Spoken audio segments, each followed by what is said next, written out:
Actually, I found these at Walmart. Shout out M. Eucal. These are the best cough drops I've ever had. I've been taking these for years. There's actual eucalyptus from Germany.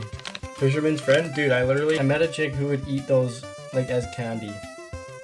I'm like, bro, that's not candy. It does not taste good. The cherry one is good, but I wouldn't eat it as candy. We ain't no koalas. I didn't know koalas ate eucalyptus. But hey, they're onto something. This shit clears you up.